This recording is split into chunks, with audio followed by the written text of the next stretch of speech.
સદગુરુ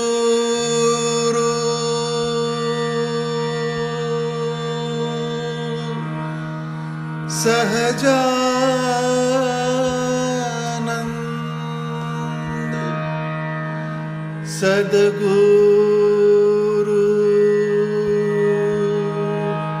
સહજાનંદ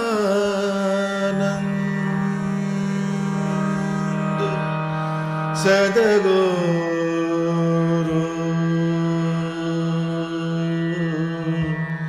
સહજાનંદ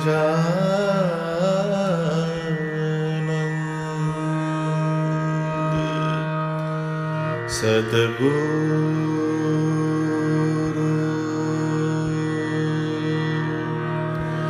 સહજાનંદ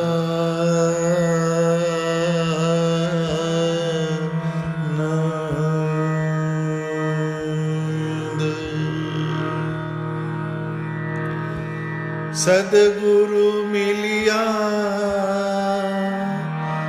મોહે અનાદિ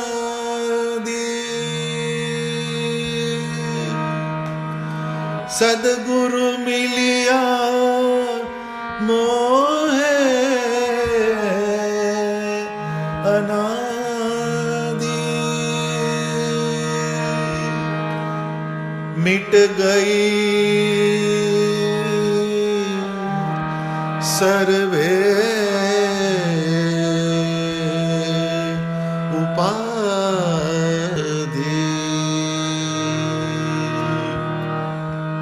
મિટ ગઈ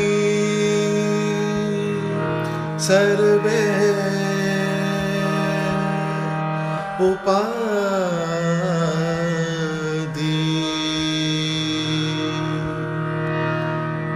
સદગુરુ મિલિયા મોહે અનાદિ મિટ ગઈ સર્વે ઉપાધિ मैं हूँ आदि अनादि मैं हूँ आदि अनादि आप तो सर्वे उपाधि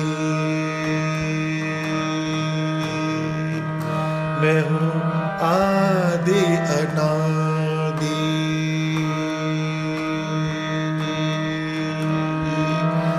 आदि अनादि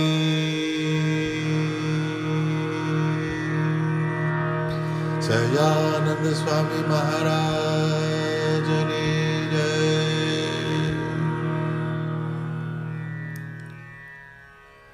નિષ્કુળાનંદ સ્વામીના જીવનમાં કેવી ભાગ્યશાળી આ ક્ષણો હશે કે જ્યારે એમને સ્વામિનારાયણ ભગવાનનો મિલાપ થયો અને ભગવાન સ્વામિનારાયણનું સ્વરૂપ એમને ઓળખાયું અને એમના સ્વરૂપમાં એમને પ્રતીતિ થઈ અને પ્રીતિ થઈ. આ પદની અંદર નિષ્કુળાનંદ સ્વામીનું પોતાનું વ્યક્તિત્વ ભગવાન સાથે કેવી રીતના જોડાયું એનું એક પ્રતિબિંબ આપણને જોવા મળે છે. સ્વામીનું અનુભવ સિદ્ધ આ કીર્તન છે. સદગુરુ મિલિયા મોહે અનાદિ. સદગુરુ શબ્દ જોઈએ તો બહુ જ કેઝ્યુઅલ સામાન્ય રીતે વપરાતો આ શબ્દ થઈ ગયો સત્સંગમાં, પરંતુ જેની વ્યાખ્યાને આપણે સમજીએ તો ખ્યાલ આવે કે સદગુરુની શું ગરિમા છે. સદ અને ગુરુ આ બે શબ્દોનું સંયોજન છે સદગુરુ શબ્દમાં. સત એટલે સત્ય અને ગુરુ એટલે ઉચ્ચ શ્રેષ્ઠ. તો જે સત્ય અને શ્રેષ્ઠ તત્વ તરફ, મતલબ કે ભગવાન સ્વામિનારાયણ એના તરફ તમને ગતિ કરાવે અને તમારા આત્મતત્વનું જે અનુસંધાન કરાવીને પરમાત્માની મૂર્તિમાં તમને સ્થિર કરે, એવા જે વ્યક્તિ વિશેષ એને સદગુરુ કહેવાય. તો નિષ્કુળાનંદ સ્વામી અહીંયા સદગુરુ મિલ્યા મોહે અનાદિ એવો ઉલ્લેખ કરે છે. તો આ પહેલાં સ્વામી પોતાના સ્વ અનુભવની વાત કરે છે. મોહે એટલે મને, સદગુરુ મિલ્યા એટલે ભગવાન સ્વામિનારાયણ મળ્યા. એ કેવા છે તો કે અનાદિ છે. તો અહીંયા સદગુરુ અને અનાદિ શબ્દ જે છે એ કેવળ ને કેવળ સ્વામિનારાયણ ભગવાનને જ ફિટ થાય છે. શ્રીજી મહારાજે સૌના ગુરુ, સૌના ઉપદેષ્ટા અને સૌના આચાર્ય તરીકે પોતાની વાત વચનામૃત વડતાલના 18માં કહી છે. નિષ્કુળાનંદ સ્વામીનું પૂર્વાશ્રમનું નામ લાલજી સુથાર હતું. મહારાજ એક સમયે હલાર તરફ વિચરણ કરવા નીકળ્યા તો ત્યાં શેખપાટ ગામમાં મહારાજ પધાર્યા. ત્યાંથી મહારાજને કચ્છ ભુજ તરફ જવું હતું. તો શ્રીજી મહારાજે ભોમિયા તરીકે કચ્છમાં કોઈકને લઈ જવા માટે વિનંતી કરી, વાત કરી. તો લાલજી સુથાર, જે નિષ્કુળાનંદ સ્વામીનું પૂર્વાશ્રમનું નામ, લાલજી સુથારે કહ્યું કે મહારાજ હું તમારી સાથે આવું. એટલે એ ભોમિયા તરીકે શ્રીજી મહારાજ સાથે જવા તૈયાર થયા. અને રસ્તામાં ભૂખ લાગે તો ખાવા માટેનું જરૂરી જે ભાતું હતું તે તૈયાર કરાવ્યું અને બીજી બધી સામગ્રી લીધી.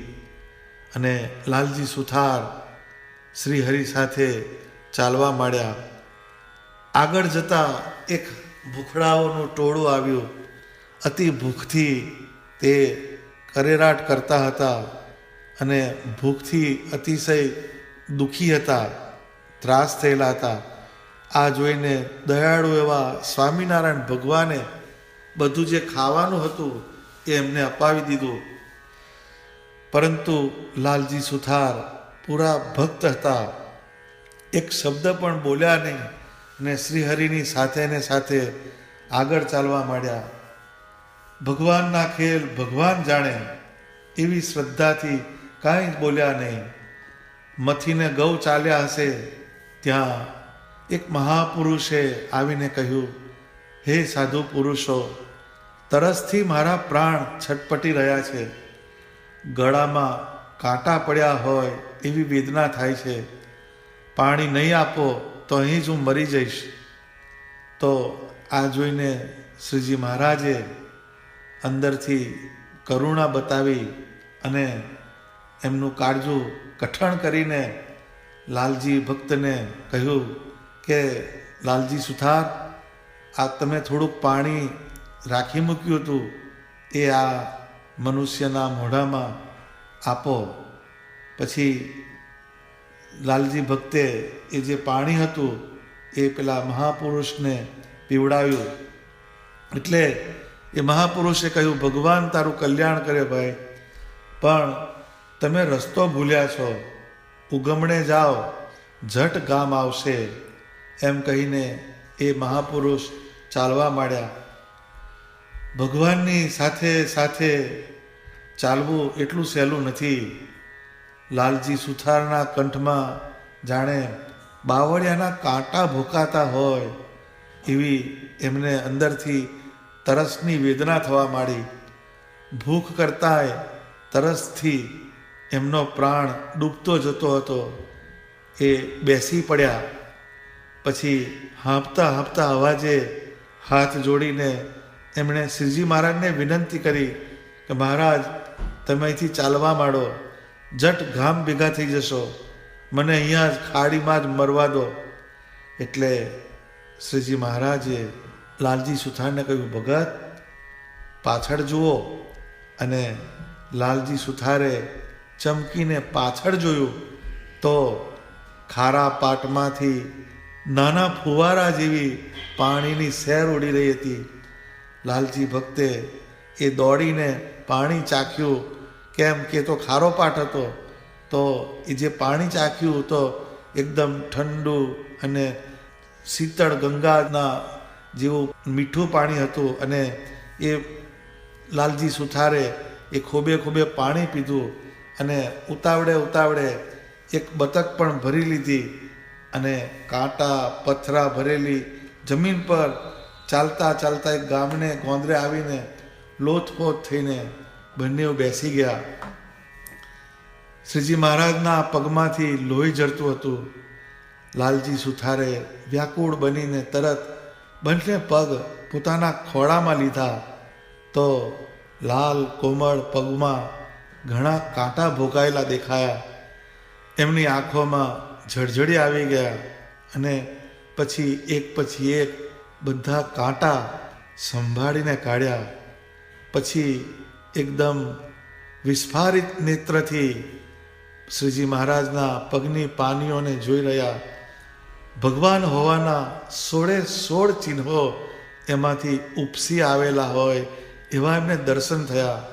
તેમણે બંને પગને પોતાની છાતીએ ચાપ્યા અને પછી હાથ જોડી શ્રીહરિ સામે જોઈ રહ્યા. તો આ જે બધી વાત જે છે એને અંદરથી એ વિચારે છે કે પ્રભુ શું મારી ખાતરી કરતા હતા કે મારી પરીક્ષા લઈ રહ્યા હતા? આ બધું જાણીને કરતા હતા અને પોતાની પરીક્ષા લઈ રહ્યા હતા. લાલજી સુથારે એક દ્રઢ નિશ્ચય કરી હોઠ બંધ કરી દીધા. તરસ તો મટી ગઈ હતી, પરંતુ ભૂખ કકડીને લાગી હતી.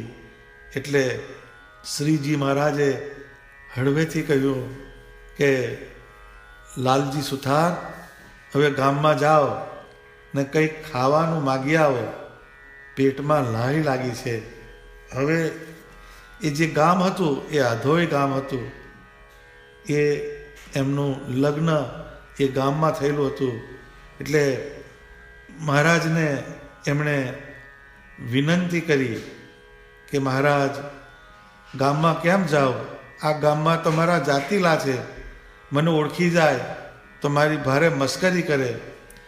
તો શ્રીજી મહારાજે કહ્યું, તો તમને કોઈ ઓળખે ના એવા કરી દઈએ. એટલું કહીને શ્રીજી મહારાજે કાતરથી લાલજી ભક્તના વાળ કાપ્યા અને એમનું મુંડન કરાવીને એમને ચોટલી રાખી, એક કૌપીન અને અલ્ફી પહેરાવી અને માથે હાથ મૂકીને શ્રીજી મહારાજે કહ્યું, આજથી તમે નિષ્કુળ આનંદ છો. જેનું કુળ નથી એવા ભગવાન નિષ્કુળ કહેવાય છે. અને એનો સર્વદાનંદ ભક્ત નિષ્કુળાનંદ કહેવાય. સાધુનું કોઈ કુળ નથી રહેતું.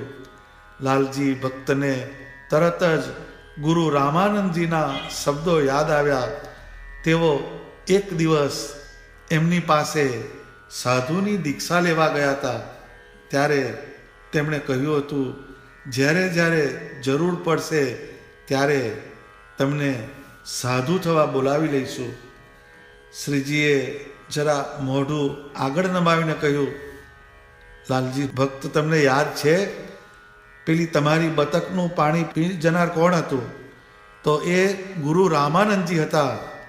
તમારી વાસનાનું એક ટીપું એ લઈ ગયા અને ગામનો રસ્તો દેખાડનાર પણ એ જ હતા. એમની આંખ આગળથી એક પછી એક જીવનના પડદા ખરી પડ્યા. ભગવાન સ્વામિનારાયણે તેમને પોતાને પગલે ભૂખે તરસે કાંટા ખાડા પાર કરાવીને જીવનનું અસલ અમૃત પીવડાવી દીધું હતું. આંખના એક ઝબકારામાં તેમણે આ બધું અનુભવી લીધું હતું. નિષ્કુળાનંદ સ્વામી ઝટપટ ગામમાં ગયા, ભિક્ષા માગી લાવ્યા અને એ ભિક્ષાના અન્નથી શ્રી હરિને પ્રેમથી જમાડ્યા અને પોતે પણ જમ્યા. એક જ દિવસમાં આટલું બધું સુખ શ્રીજીના 500 પરમહંસોમાંથી એકે પામ્યા ન હતા. જેના શ્રીહરિએ સ્વહસ્તે વાળ કાપ્યા હોય એવા જે સંત એ સંપ્રદાયમાં એક જ નિષ્કુળાનંદ સ્વામી હતા. માટે મહારાજે એમને કહેલું, એની નિષ્કુળાનંદ સ્વામીએ નોંધ લીધી. હવે પરમહંસ દશાગ્રહો સીધ દુઃખના દરિયામાં વહો, એમ કહી મુનિ દશા દીધી, પોતે કચ્છ જવા ઈચ્છા કીધી.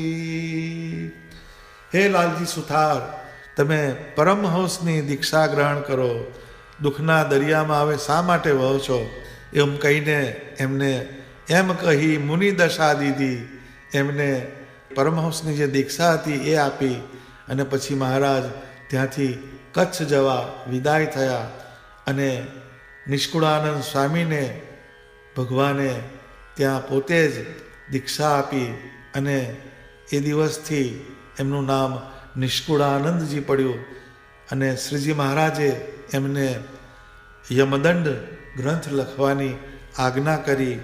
એ આપણા સંપ્રદાયનો ઇતિહાસ છે. ત્યાંથી શ્રીજી મહારાજ પછી કચ્છ ભુજ તરફ જવા માટે વિદાય થયેલા.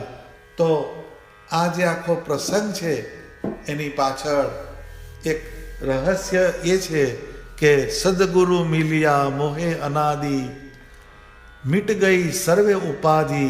એ અનાદિ ગુરુ સ્વામિનારાયણ ભગવાન હોય તો જ આ શક્ય બની શકે છે. તો આ પંક્તિનો આ અર્થ થાય છે. પછી સ્વામી આગળ લખે છે, કહા કાષ્ટ ને કહા કુહાડા, કહા કાષ્ટ ને કહા કુહાડા, કહા હૈ સર્જનહારા. जब ते मोये सदगुरु मिलिया, जब ते मोये सदगुरु मिलिया, मिट गया सर्वे चाड़ा. मैं हूँ आदि अनादि, मैं हूँ आदि अनादि.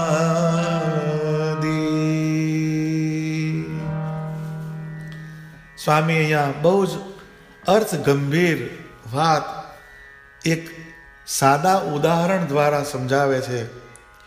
નિષ્કુળાનંદ સ્વામીનો પ્રકૃતિનો અભ્યાસ બહુ જ ઉચ્ચ પ્રકારનો હતો. એમના ગ્રંથોમાં અને કીર્તનોમાં પ્રકૃતિ અને વ્યવહારના ઉદાહરણોનો સમન્વય જોવા મળે છે. આ ઉદાહરણો દ્વારા તેમણે અધ્યાત્મના ઊંડા રહસ્યો ખૂબ જ સરળ રીતે સમજાવેલા છે. અહીંયા સ્વામી કહે છે, કહા કાષ્ટ ને કહા કુહાડા, કહા હે સર્જનહારા. પોતે સુથાર હતા અને લાકડાની વાત લાવ્યા છે. લાકડું, કુહાડો અને સર્જનહાર, આ ત્રણ તત્વોની વાત સ્વામી અહીંયા બતાવે છે. કાષ્ટ એટલે લાકડાની જગ્યાએ આપણો જીવ, કુવાડાની જગ્યાએ શ્રીહરિના વચનો, સત્પુરુષનો યોગ અને સર્જનહારની જગ્યાએ સ્વામિનારાયણ ભગવાન. આ જીવ ભગવાનના વચનથી વિરુદ્ધ અવળું વર્તન કરે તો એના કર્મ એને જુદી રીતે હેરાન કરે છે અને બંધન કરાવે છે અને એનો મુક્તિનો માર્ગ સૂઝતો નથી. પરંતુ જીવ જો ભગવાનના વચન મુજબ અનુસરે, સત્પુરુષનો યોગ રાખે તો એના કર્મ સત્વગુણમય થાય અને એના કર્મ એને કલ્યાણના માર્ગે ચાલવાનું બળ આપે છે. માટે સર્જનહાર એવા સ્વામિનારાયણ ભગવાનની આપણા ઉપર કૃપા ક્યારે થાય? તો જ્યારે આપણે એમના વચન પ્રમાણે જીવન જીવીએ ત્યારે થાય.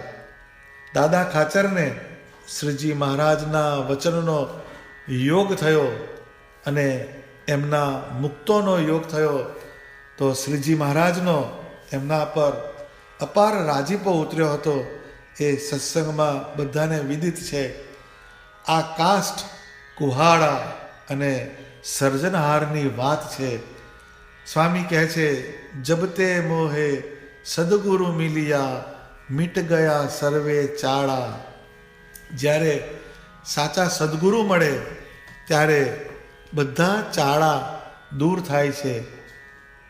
આમાં ચાળા એટલે ભગવાનને પડ્યા મૂકીને જીવ જગતના સુખમાં લોભાય, એને માન, કીર્તિ, મોટપ, અહંકાર, ઈર્ષ્યામાં બંધાય અને ખુવાર થાય. એ બધા ચાળા કહેવાય છે. તો બોટાદના ભગાદોશીના દીકરા શિવલાલભાઈ સમૃદ્ધ ગર્ભ શ્રીમંત ગૃહસ્થ હરિભક્ત હતા. તેઓ શ્રીજી મહારાજના દ્રઢ ઉપાસક હતા. શ્રીજી મહારાજના ભજન, સ્મરણ, ધ્યાનમાં ઘણા જ આગળ વધેલા હતા. પરંતુ તેઓ ગોપાળાનંદ સ્વામી, ગુણાતીતાનંદ સ્વામી જેવા મોટા સદ્ગુરુઓનો કાયમ સમાગમ કરતા. સાચા સદ્ગુરુ હોય તે પોતાની પાસે જે જીવ આવે તે જીવને ભગવાન પ્રાપ્તિના માર્ગે પ્રગતિ કરાવે અને એને માટે એને કડક શિસ્ત પાલન કરાવીને સત્સંગના સારા શ્રેષ્ઠ ગુણો તેમાં ઉતારે છે.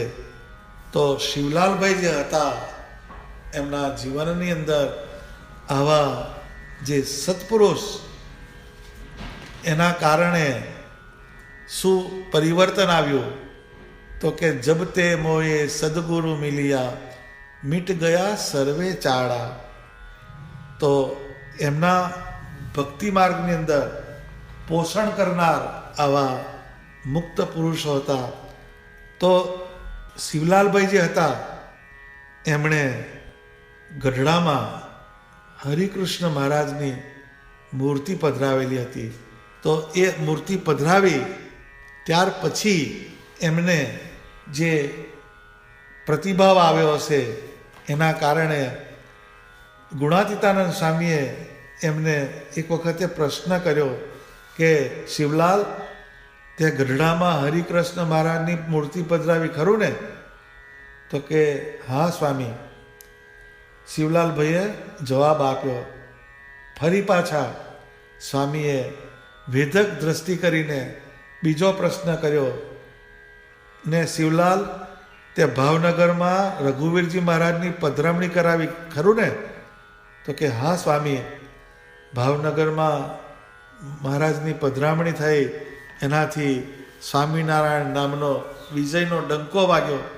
સ્વામી થોડાક ઊંડા ઉતરી ગયા અને કંઈ જ બોલ્યા નહીં.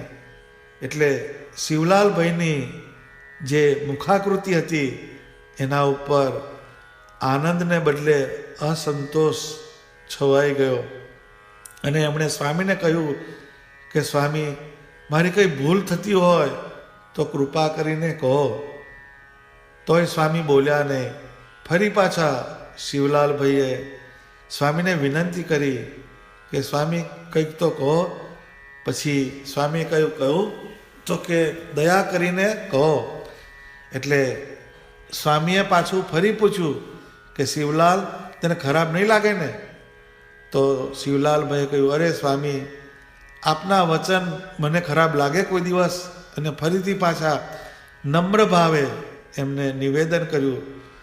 એટલે સ્વામીએ થોડુંક એક સખ્તાઈથી કહ્યું, શિવલાલ, તું એમ માને છે કે આ બધું તે કર્યું, પણ તું શું કરી શકે એમ છે? એ બધું જે કરાયું એ શ્રીજી મહારાજે કરાયું. તું અમથો અહમથી ફૂલાય છે. મૂર્તિ પધરાવી અને મહારાજની ભાવનગરમાં પધરામણી થઈ, એ તો બહુ મોટું ને સારું કામ થયું, પણ તારા હૃદય સામું જોઉં તો તું અડધો સત્સંગી રહ્યો છું, તારામાં અડધો સત્સંગ છે. આટલું સાંભળતા જ શિવલાલભાઈ ડઘાઈ ગયા અને સ્વામીના પગે પડ્યા અને ગડગડા થઈને બોલવા લાગ્યા, સ્વામી મને માફ કરો.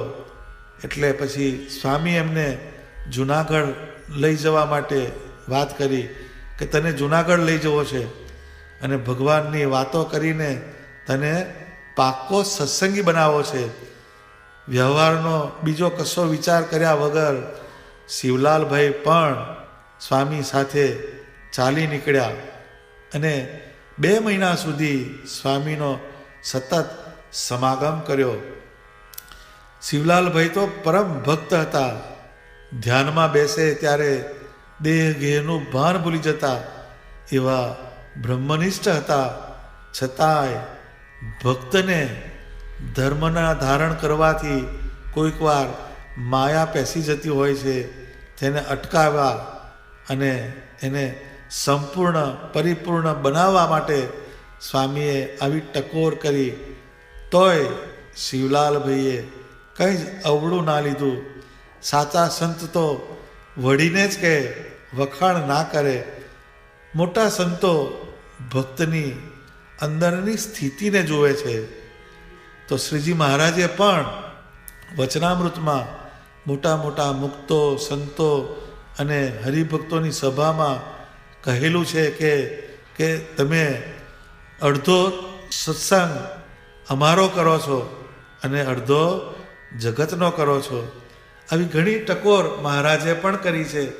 પરંતુ આ ગુણાતીતાનંદ સ્વામીના યોગથી એમના જીવનની અંદર જે ચાળા કહેતા ભગવાન ભજવાત કરતાં બીજી જે વસ્તુ પેઠી હોય એ એમણે દૂર કરેલી. તો મીટ ગયા સર્વે ચાળા. પછી બીજો એક પ્રસંગ છે કે એક દિવસે શિવલાલભાઈને કહ્યું, મહારાજને જ્યારે કથા થતી હતી ત્યારે શિવલાલભાઈ હાજર નહોતા. તો સ્વામીએ પૂછ્યું કે ક્યાં ગયા હતા?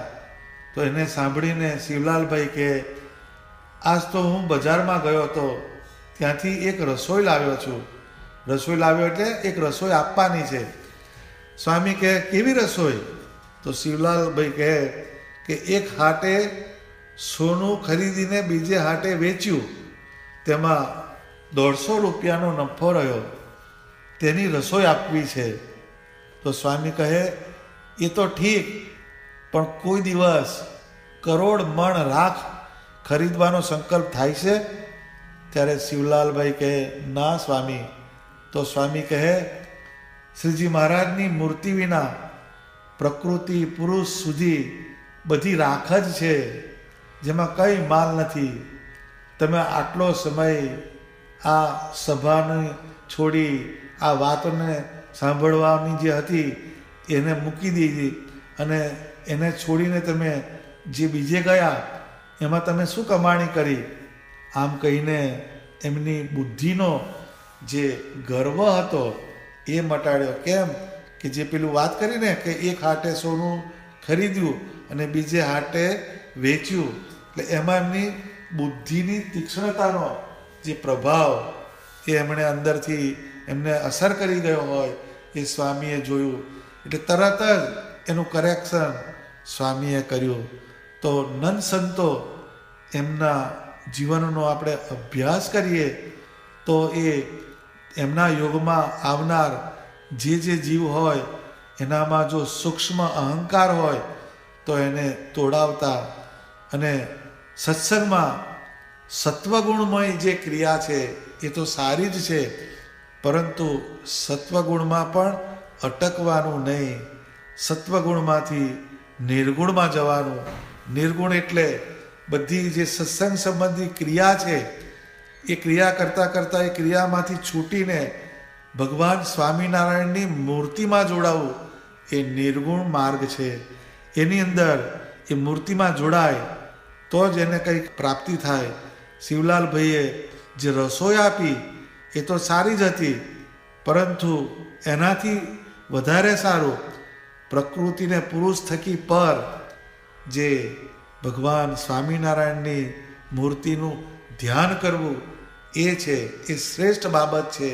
તો એ ભગવાનની વાણી અને ભગવાનની મૂર્તિનો જે યોગ રાખવો એ નિર્ગુણ માર્ગ છે. તો જે નંદ સંતો જે હતા એમણે આવા અનેક જીવને એમના જીવનની અંદર આવું જ્ઞાન દ્રઢ કરાવ્યું હતું. માટે સ્વામી કહે છે કે જબ તે મોએ સદગુરુ મિલિયા મિટ ગયા સર્વે ચાળા. પહેલી જે વાત કીધી, સદગુરુ મિલિયા મોહે અનાદિ મિટ ગઈ સર્વે ઉપાધિ, એની અંદર એમના પોતાના જીવનની જે વાત છે એને સ્વામીએ મૂકી છે. જે ભક્ત ચિંતામણીમાં પણ સ્વામીએ પોતાનો ઉલ્લેખ કર્યો છે, એને આધારે શ્રીજી મહારાજને ફીટ થાય છે અનાદિ ગુરુ, એ વસ્તુ સમજાવી. પછી અહીંયા કાષ્ઠ, કુહાડા અને સર્જનહાર આ ત્રણ વસ્તુ કીધી. અને પછી છેલ્લે વાત કરી કે જબ તે મોએ સદગુરુ મિલિયા મિટ ગયા સર્વે ચાળા. એટલે જ્યારે આપણને સાચા સદગુરુ એનો યોગ થાય, સાચા નંદ સંતોના જ્ઞાનનો યોગ થાય. તમે નિષ્કુળાનંદ સ્વામી, મુક્તાનંદ સ્વામી, બ્રહ્માનંદ સ્વામી, પ્રેમાનંદ સ્વામી, ગોપાળાનંદ સ્વામી વગેરે જેવા મુક્તોના જ્ઞાનનો સંબંધ રાખો તો આપણા જીવનની અંદરથી જે સગુણ વસ્તુઓ હોય ધીરે ધીરે ધીરે ઓછી થતી જાય અને નિર્ગુણ વસ્તુનો પ્રભાવ વધતો જાય. એટલે સત્સંગની અંદર આવ્યા પછી પણ ચાળા શબ્દ જે વાપર્યો એ બહુ જ સમજવા જેવો છે કે તમને ભગવાનની મૂર્તિને ભૂલાવીને, સેવાનો માર્ગ ભૂલાવીને, દાસત્વનો માર્ગ ભૂલાવીને, સ્વામી સેવકપણાની ભાવના મુકાવીને અહંકારને દ્રઢ કરાવે એવું વાતાવરણ જ્યાં સર્જાતું હોય એ બધા ચાળા છે. એ માત્ર ને માત્ર સાચા સદગુરુ હોય એનો યોગ થાય તો જ એ ટળે એમ છે. આ કીર્તનની બીજી પંક્તિઓને સમજવાનો પ્રયત્ન કર્યો. થોડું જ કીર્તન આજે આપણે સમજી શક્યા, પરંતુ આ કીર્તન જે છે એ આપણને અધ્યાત્મની આપણી જે યાત્રા છે એમાં ખૂબ જ ઉપયોગી એવું કીર્તન છે. એટલે એનું અધ્યયન કરીને, એનું મનન કરીને, ચિંતવન કરીને નિષ્કુળાનંદ સ્વામીના આ પદના શબ્દો એને આપણા આત્માની અંદર સ્થિર કરવા જોઈએ એવું આ પદ છે, જેનો બાકીનો જે ભાગ છે એને સમજવાનો પ્રયત્ન આપણે હવે પછીની કથાની અંદર પ્રયત્ન કરીશું. સહજાનંદ સ્વામી મહારાજની જય.